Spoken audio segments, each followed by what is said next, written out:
Hello friends, welcome to my channel. दोस्तों, आज हम देखेंगे अगर कोई चीज़ नज़दीक है तो उसे किस तरह से बोलना है, और अगर वही चीज़ अगर दूर है तो उसे किस तरह से बोलना है इंग्लिश में। तो मान लीजिए अभी ये मेरे पास एक ब्रश है, तो इसे कैसे कहूँगा? This is brush. ये जब ये मेरे पास है तो इसे कहूँगा दिस इज़ ब्रश। जब यही ब्रश दूर रहेगा तो उसे कैसे कहना है? That is brush. तो जब ब्रश मेरे पास है तो कैसे लिखना है? This is brush. इस तरह से लिखिए कि दिस इज ब्रश। और जब यही ब्रश हमारे से दूर रहता है तो कैसे लिखना है? That is brush. That is brush.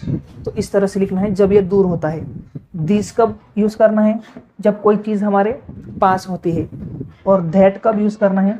जब कोई चीज़ हमारे से दूर होती है। जब ये मेरे पास ब्रश है तो दिस इज ब्रश, और जब यही ब्रश अगर दूर रहता तो मैं क्या कहता? That is brush. ये दिस और दैट का मतलब, दिस मतलब ये होता है और दैट मतलब वो होता है। अब यही आप मराठी और गुजराती में भी यही कर सकते हैं। दिस मतलब ये और दैट मतलब वो। अब गुजराती में कहूँ तो दिस मतलब आ, दैट मतलब पेलू। इस तरह से मराठी में भी सेम ही आएगा। आप हिंदी में समझ गए तो मराठी में भी समझ ही जाओगे। अगर आपका मराठी मीडियम है तो भी आप समझ जाओगे। यही इसी तरह का इसका मतलब होता है। दिस मतलब नज़दीक, दैट मतलब दूर। और अगर ये एक ब्रश है मेरे पास तो इसे दिस कहूँगा। अगर मेरे पास दो ब्रश होते, समझ लीजिए मेरे पास अगर दो ब्रश होते तो दिस इज ब्रश ऐसे नहीं कह सकते, या फिर यहाँ पर एस लगा देना, ऐसा भी नहीं चलेगा। तो लिखना कैसा होगा? दिस की जगह पर अगर दो चीज़ें हैं, कोई भी चीज़ हो, अब मैं ब्रश का उदाहरण दे रहा हूँ, तो दो ब्रश है तो दो चीज़ों के लिए दिस, इस तरह से दिस आएगा। ये दिस एक चीज़ के लिए ये दिस, और जब एक से ज़्यादा चीज़ें होगी तो ये दिस। यहाँ पर दिखाता हूँ मैं। These are brushes।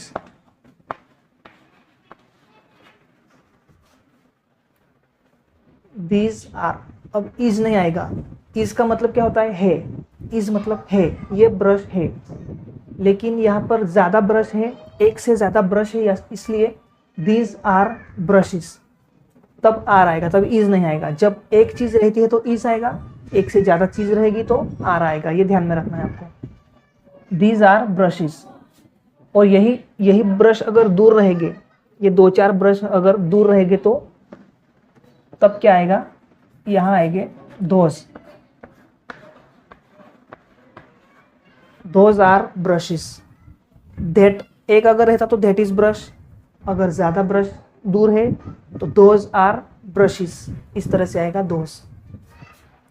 तो आप एक नोटबुक में लिख लीजिए, इनका मतलब मैं आपको दिखाता हूँ, और अपने हिसाब से 4 से 5 सेंटेंस अपने आप बनाकर देखना। आपको मज़ा आएगा, और आपको कितना समझ में आया ये भी आपको पता चल जाएगा। अपने नोटबुक में लिखिए, मैं बताता हूँ उस तरह से लिखिए, और उसका जवाब ढूंढने की कोशिश कीजिए।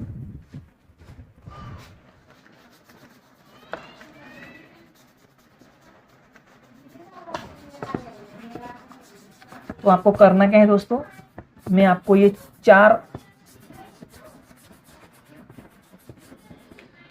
चार शब्द देता हूं। देखिए, दिस,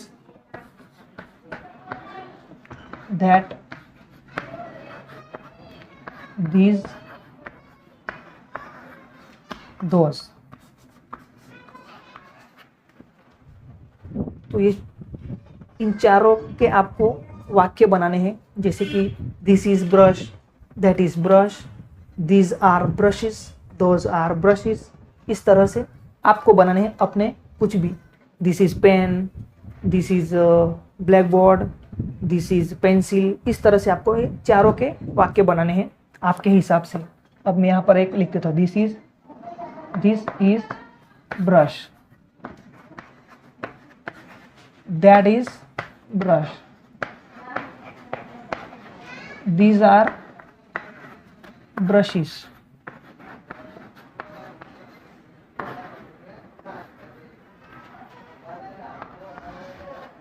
Those are brushes. तो इसी तरह से आपको बनाने हैं, 4 वाक्य बनाने हैं। ये मैंने 4 आपको बना दिए, इस तरह से आप बनाइए। दिस, दैट, दिस, दोज, इनके ऊपर आपको 4 वाक्य बनाने हैं। जैसे कि this is pen, this is pencil, that is pencil, इस तरह से आप बनाना है। तो आपको पता चल जाएगा, आपको वो नॉलेज आ जाएगा कि किस तरह से वाक्य बनाने हैं। आई होप फ्रेंड्स कि आपको ये वीडियो अच्छा लगा होगा। अगर वीडियो अच्छा लगा तो लाइक कीजिए। अगर आपको कोई भी क्वेश्चन हो तो कमेंट में मुझे पूछ सकते हैं। मैं 1-2 घंटे के अंदर में आपको रिप्लाई दे दूंगा। तो कमेंट में पूछिए, कुछ समझ में नहीं आता तो पूछिए। वीडियो को लाइक कीजिए, चैनल को सब्सक्राइब कीजिए ऐसे ही वीडियोस देखने के लिए। तो बस मिलते हैं अगले वीडियो में।